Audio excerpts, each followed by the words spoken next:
on KCCI News Channel 8.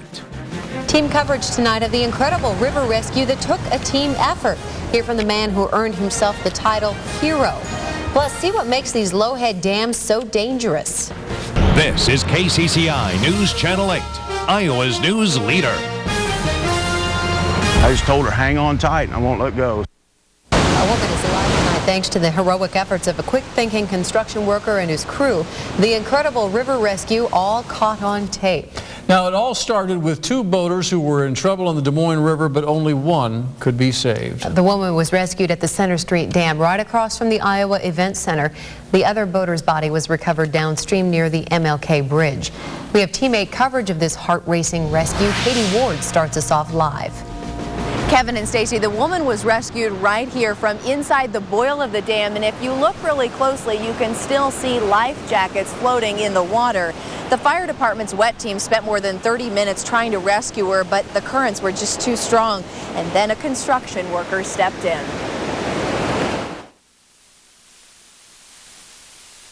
For 30 minutes, that current tossed and turned a woman inside the boil of the dam.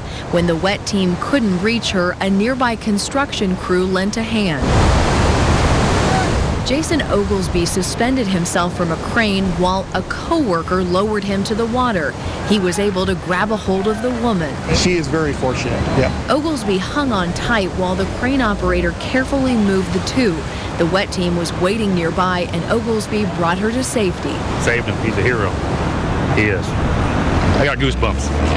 It's awesome. You only see this stuff on TV, not in real life, not like this. A crane operator probably was the best thing to do. Yep. She was wore down when we were attempting to get her out. I kept on sucking her back and forth under the water. But the other passenger in the boat, a 60-year-old man, wasn't as fortunate. One of the people had made it through the boil, was face down in the water. Captain Steve Brown said crews tried several times unsuccessfully to rescue the man. The wet team pulled his body to shore near Martin Luther King Parkway. The fire department still doesn't know what caused the boat to crash and the two to go overboard. But Captain Brown says the woman is lucky to be alive. And it's all thanks to one courageous act. You could be stuck for days in a boil. Our crews are trained to work around that boil to try and get people out, but it's a real hard procedure to do. Now, the woman was taken to Mercy. I just checked. She's in stable condition. No names obviously are being released pending family notification. Emily Price talked to the man who rescued her. He has quite a story to tell. Because they happened to be here building this pedestrian bridge behind me. That crane right there happened to be here waiting. Because of that and those quick-thinking workers, it turned out to be the only thing that could save her. I'm thinking she's going to die. That's what I'm thinking. From the moment it started, the Kramer construction crew built a plan.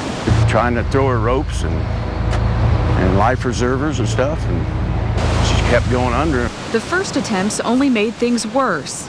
We did hurry. We hurried as fast as we could.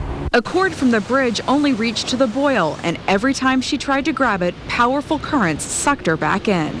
You don't get out of there soon, she's going to die. Jason Oglesby watches her go under several times trying to grasp the line. Her head just inches from the violent boil. The rope would be close, but not close enough. A full 20 minutes later, a water rescue boat appears with a second lifeline. But again, the attempted rescue only makes things worse. The small boat is no match to the powerful flow that's trapped her. The boil's trying to pull them in, they can pull them out. With options and time running out, their heads turn to the crane. I just happened to have my harness on, see? It was a quick decision. Joe Lowe jumps in the crane while Jason latches on. While the woman churns helplessly, still stuck in the forceful water, Joe moves Jason over the dam. Well, I didn't want to get Jason under the water, but I wanted to get him, I knew I had to get his feet in it.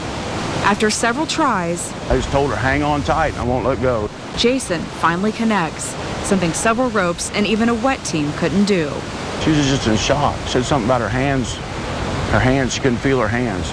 The crane drug her to the boat, and the boat hauled her away. Then I just boomed Jason back up on the levee.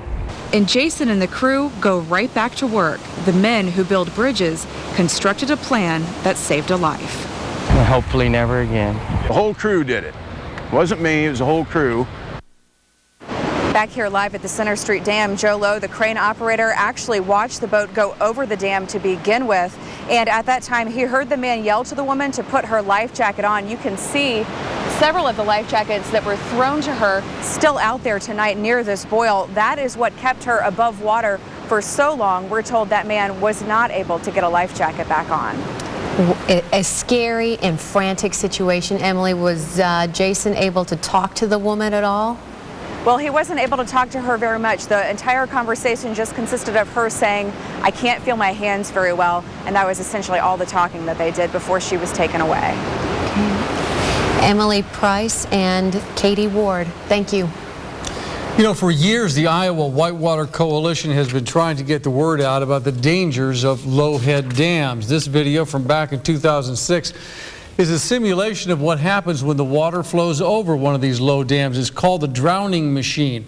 Water over a dam creates a washing machine-like effect, making it difficult for anything to continue downstream. Coalition officials consistently say that a lot of boaters think that they can just go over the dam like a waterfall, but that's not the way these things work. The dams are so powerful, as you saw there. They trap you, suck you right under. Wrapping up tonight's top story, the woman rescued from the river was conscious and breathing at the time. She is being treated at Mercy Medical Center. No names have been released. The other boater, a 60-year-old man, did not make it out alive. We will continue to follow this story both on air and online. Count on KCCI and KCCI.com.